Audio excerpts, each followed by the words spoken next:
When money is tight, you still deserve to eat well. Today, I have 3 delicious recipes for you for as low as $1 a serving.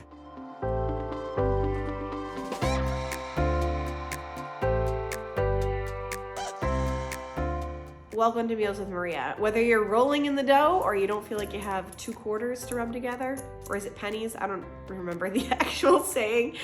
Either way, you're gonna eat really well with these 3 recipes. These are delicious. They're inexpensive. It doesn't matter where you are in your budget journey, you're gonna love them. Now this one is kind of a classic, but I haven't made it in forever, and somehow it kind of fell off my radar, and I was super impressed with the recipe that I chose. I also love that chicken, broccoli, and rice has tons of budget swaps, so you can make it with more expensive items, or you can really cut things down to the bare bones, and it'll still be delicious. For this one, we're going to get started by chopping up a small yellow onion, as with many recipes, and you can always swap out with onion powder on this one if that's all you have on hand, but I always say you got to buy onions because they are cheap and they add a lot of flavor to your meals. And forgive me, because yet again, my voice. It's that season, it's that time of year. Comment below if you're also struggling with sickness that just kind of won't leave the house, because I feel like everyone's having that trouble right now. Should I have just brought the entire cutting board over? Probably, but I just added the onion to the bottom of a pan over medium heat with a little bit of olive oil in there, and we're just going to saute that down for about 5 minutes. And in the meantime, I'm cutting up some broccoli. We want about 2.5 cups of fresh broccoli, and you could always use frozen for this too. I would just recommend kind of cooking it according to package instructions. You can microwave it or cook it on the stove, and then just kind of add it in at the last minute. It will probably save you a few bucks to do it that way. It just depends on what you have and what's on sale that week, because a lot of times fresh broccoli will be 99 cents a pound, and you really don't need more than a pound in order to do this recipe.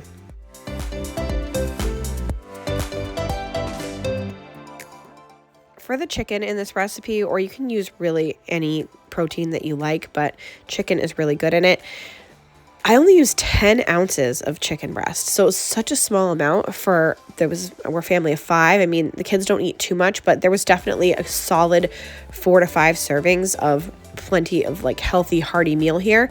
And you just used 10 ounces of chicken. So you're losing, way less than a pound. And you could also very easily swap out a can of chicken in this recipe, and I think it would be delicious as well. So this is a great meal, and why it becomes so inexpensive is because you just don't need to use a lot of things. You're going to use a lot of things to kind of fill it up, and you're still going to get your protein in, you're still going to get your vegetables in, but you just don't need a ton of them to make it feel hearty and make you full. I cut my chicken up into pretty small pieces just because I wanted them to be able to fill out kind of evenly throughout the rice mixture, and it worked out really well. Once my onions were cooked up, I added a little bit of salt and pepper, and then I added the chicken pieces to the bottom of the pan, as well as 2 cloves of grated garlic. I just grated them right in there with a microplane. You can mince them up. You can use like the canned minced garlic if you have that. Garlic paste would do, or garlic powder. So there's tons of options here to give that garlicky flavor. That garlic was fragrant. I moved the chicken over to one side of the pan, and then I put about another tablespoon of olive oil onto the other side. You can use whatever type of oil that you have. And then I added 1 cup of white rice, and you just want to saute that white rice on the side for about a minute until golden. To that mixture, you want to add 2.5 cups of chicken broth or vegetable broth, or you can use chicken bouillon. And if you don't have any of those, just adding a little extra salt and the 2.5 cups of water will do. It has worked out fine for me in the past many, many times. So you're not going to get as deep a flavor, but you're still going to have a delicious dinner. You want to bring the mixture up to a boil and then lower your heat to a simmer and put the cover on. You want to cook that for about 12 minutes covered. Then you're going to take the cover off, sprinkle the broccoli evenly over the chicken and rice mixture. And if you're using like a frozen broccoli, I would actually recommend that you keep the cover on and cook for another 8 minutes. What we're going to do is cover it back up and then cook it for 8 minutes with the broccoli in there. And that's going to cook the raw broccoli until the rice and the broccoli are tender. After that 8 minutes is up, go ahead and remove the cover, turn the heat off, and then I sprinkled on about a half a cup of cheddar cheese once I gave it a good mix. And then you want to top it off with about 1.5 cups of cheddar if you have it. I think if you have mozzarella on hand, that would be fine. Monterey Jack would be good. They're all going to give a different flavor, so just kind of depending on what type of cheese you have, you're going to get a kind of a different flavor in your rice and broccoli and chicken.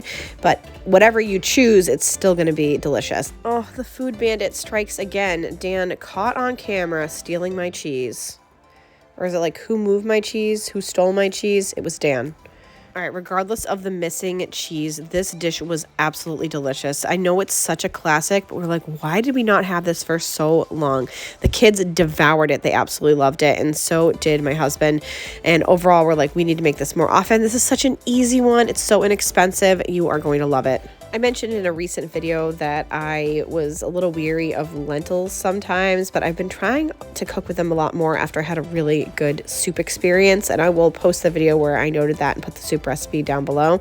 But this one in particular caught my eye because it said coconut lentil curry, and I do love coconut and curry. I also love that we're going to set it and forget it in the crock pot. I'm starting with 28 ounces of fire roasted tomatoes, my absolute favorite. So I love a recipe that says to use those. I'm going to use them whether the recipe says to or not, but this one specifically did. Then you want 3 cups of either vegetable broth or chicken broth, or you can use chicken bouillon. I'm actually using the better than bouillon vegetable in this case, just because I'm trying to use it up. And then you want 2 cups of dried lentils, which was perfect because that's exactly what I had left in this bag. So I was able to use up something from my pantry while making this, and lentils are super inexpensive. So far we feel like we spent next to nothing. I also have 1 diced onion and 2 cloves of minced garlic. And as always, you can use onion powder or garlic powder instead, probably a tablespoon of onion powder or a teaspoon of garlic powder. And if you don't have those diced tomatoes or the fire roasted ones, just regular diced tomatoes would do, or even like crushed tomatoes would be actually even better. That's what the recipe calls for, but whatever you have on hand as far as tomatoes, I think you can make it work. For spices, you want a tablespoon of garam masala, 2 teaspoons of ground turmeric, and it says 2 teaspoons of salt. I actually put that in after I cook this because after many times trying to cook lentils, I have learned that the salt needs to go in after, so I just add it at the end. You want to cook this on low for 7 to 8 hours. You're going to make sure that the liquid is mostly absorbed. The lentils are tender. It does take that amount of time. I don't have a recipe to cook it on high, so this is one of those great ones that you should start at the beginning of the day. And when you get home from whatever you're doing during the day, work or whatnot, your recipe will be ready for you. And then at the end, you're like, where's that coconut milk that she promised? You add that in once everything is cooked, as well as the salt. And I served mine over some rice. I actually made this as like lunch bowls, which worked out really, really great. And so I just cooked up which is like an easy like Thrive Market rice thing, but you can just use white rice or basmati rice or whatever you have on hand, and put that over there. And I put even like a little piece of naan bread in the little container, and it was absolutely delicious. It was a great lunch prep, but it's also a great meal, a great dinner, a great lunch. It's really a fabulous flavor. I love that coconut milk in there. I love that curry flavor. I've mentioned this before, but the garam masala is a great investment, especially if you do like that flavor. I have used it over the years so many times, and I know it's not a spice that everyone normally has in their cabinets, but if you buy like a big container of it, it will last a while, and it is delicious. This next one is called black beans and rice, but I think that it's really an underrated title for this recipe, even though that is what it is. It is so much flavor. I've been teasing this on my Instagram, and if you don't follow me over there, check me out at meals.withmaria. It was my favorite rice and beans recipe that I've ever made, and I can't really even explain like why. I think it's just the flavors. They were just on point. Now, surprise, surprise, we're going to start off with a half a cup of diced onion or chopped onion. I think it's chopped onion. And I might have gone a little bit more than a half cup, but I'm never afraid of onion because it gives so much flavor. I'm also going to mince up 2 cloves of garlic. And again, we can use a garlic powder or onion powder if you need to here. Again, a tablespoon of onion powder or a teaspoon of garlic powder should do.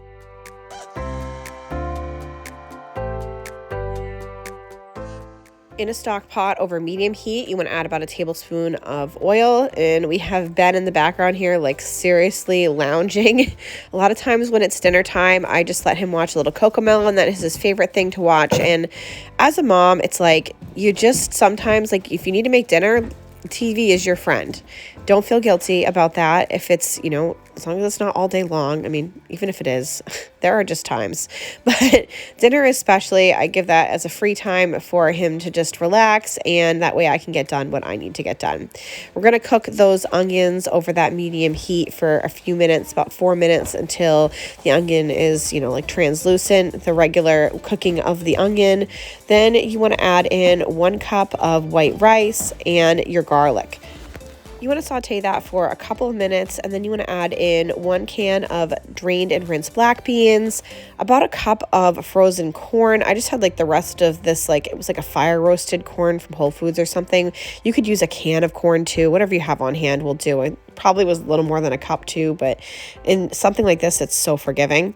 Then you want 1 can of Rotel, or I just had like the store brand of the diced tomatoes with green chilies, and 2 cups of chicken broth. I think I just had regular chicken broth, but you can always use bouillon, or like I said in my previous recipe, if you need to do like a tablespoon of salt and water, you can do that too. That's an option. Give that a good stir. We're going to add some spices. You want a 1/2 teaspoon of salt, a 1/4 teaspoon of black pepper, 2 teaspoons of ground cumin, a 1/4 teaspoon of paprika, and if you'd like, you can do a 1/4 teaspoon of cayenne pepper, but I always leave that out because my family can tell in like 5 seconds if there's cayenne and it's just too spicy for them. You want to bring it up to a simmer, cover, and then lower the heat to medium-low and cook for 20 to 25 minutes until that rice is cooked.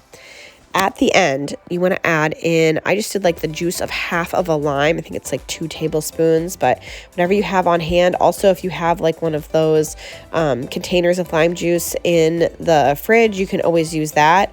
I would recommend, like, limes are pretty inexpensive, and it is worth it to either have the little jar of lime juice that you can get at the Dollar Tree, or have a lime to add to this recipe, because I do think that is what made it so absolutely fantastic, was that kind of bright citrus flavor.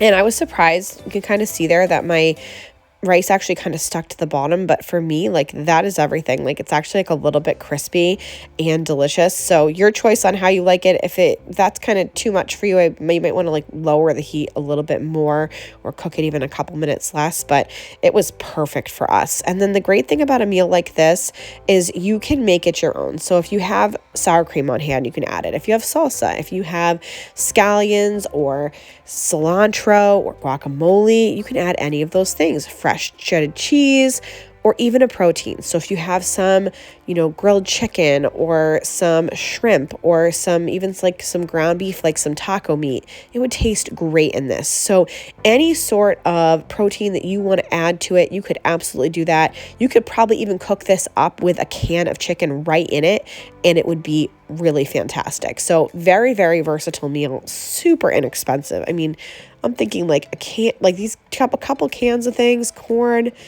it's easily like a $3 dinner. And it feeds the whole family. I had a huge thing left of it that was good for lunch the next day for 2 of us. So there's so much food here, and it's really just fantastic. And like I said, it was pretty much my favorite. I mean, out of the 3, I can't choose a favorite out of the 3. But this was definitely my favorite, like rice and beans. So comment below what your favorite is, what you'll be making. And I just want to thank you so much for watching today. Go ahead and check out this next video to get some more rice and beans inspiration. And make sure that the next time you're on YouTube, you're watching Meals with Maria. And I'll see you all very soon.